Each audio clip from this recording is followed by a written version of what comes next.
What is up, my film critics? It's your director, Caleb Barcelos, and I am back reviewing a movie. Alright, guys, today I'm reviewing Mank. This is a biopic film, and it stars Gary Oldman, and that's pretty much the only person I know in this film. Oh, it's directed by David Fincher, also the guy that made Seven and Fight Club. Alright, guys, I'm so excited to talk about this film. I'm really happy I saw this, but I'll get to my review of it right now. So, Mank stars Gary Oldman as Herman J. Mankiewicz, and this is a biopic about him being a scathing social critic and a drunkard who is racing to finish the screenplay for Citizen Kane. Now, I watched Citizen Kane, and I haven't reviewed it, but I will someday. And I love that movie, by the way, so that's why I was so excited to check this out. It's a biopic about the writer who made that movie, and so glad. Orson Welles, not the Orson Welles, but the person playing Orson Welles is in this movie too. And I really like this movie. It's really good. I like it technical wise. And I'll get to my cons in a moment, but let me just talk about what I really do like. First of all, the performances are really good. They really do feel like 1930s performances, like really good performances from the 1930s.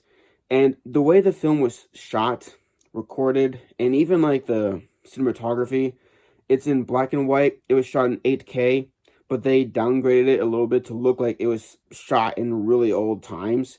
They added cigarette burns, cracks, hairs.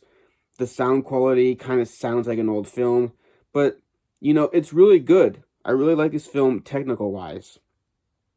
My issues with this movie is that I was not as invested into the story, and I think a lot of people will be really bored with this one. It's really slow. There's a lot of talking, and it's just a really slow-paced movie, but I went into it kind of thinking it was going to be boring anyways, so I didn't really find it all that boring. I just think that the plot was a little bit dull, considering that I love Citizen Kane, and I would really love to watch a biopic about the writer of that movie. I like the idea of the story. I really did. I just kind of found myself not as invested as I wanted to.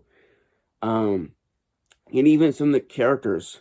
Like, if you watch a true story or a biopic, these are based on real people. So, despite that they're based on real people, I want to learn more about those real people. I really do. Mank doesn't really feel like it's even trying to gain your interest in any of the characters. Mank is a drunk, like I said, he drinks a lot of alcohol in bed. He's always hitting on women despite the fact that he's married.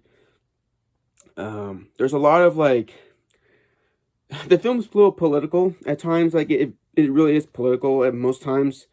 And it's mostly like what's going down at MGM Studios, really. There's a election that's been going on, and apparently these filmmakers had something to do with like the election. I forgot like what it was, but I think they had like an impact on the result of the election. And Mank has a gambling issue, like he is so obsessed with gambling, and I think he was gambling on who would win the election during this time period. So it's really all interesting stuff what was going down at MGM Studios. There was the Great Depression, there was financial issues, and how all this impacted MGM Studios. So, like Citizen Kane, there's a lot of flashbacks, and in this movie, there's also a lot of flashbacks, and they do this so cleverly well. It's like, it's like when they transition into like a flashback and stuff, they'll kind of do what like a screenplay would do, like interior, exterior, MGM Studios flashback 1930s. So it's really clever the way they transition the present and the past. It's really cool. I really like that. Now, there's also a lot of interesting stuff going on with Orson Welles and Herman J. Mankiewicz. They were fighting for screen credit towards the end of the movie. Spoilers, by the way. And it's all really interesting stuff. I just found myself not as interested in the story or the characters. But I love it. I love the movie so much. I think I'll buy this on Blu-ray if it ever comes out. This was on Netflix, so I don't know if it will come out on Blu-ray. Maybe it will. But I do think it's worth buying on Blu-ray. I just don't have it. So my grading for Mank is going to be an A-. I'm going to give Mank an A-, and it's really good. The performances are great. Gary Oldman's really good. So I love the movie. I really do. It's just not as interesting, and the characters are not as interesting. That's pretty much just it. So yeah, thanks guys. Check it out if you can. Check out Mank, and if you haven't seen Citizen Kane, please do. It's really good. Both of these movies are great, and David Fincher did a great job. He's a great director, and I love his movies very much. Seven's great. Fight Club, just as good. With this movie, this is probably my least favorite David Fincher movie, but it's not bad. Not bad in any way. You know, I was so excited. Both David Fincher and Citizen Kane I love so much, so when they put two together, it's like peanut butter and jelly to me. It's really cool to see this happen.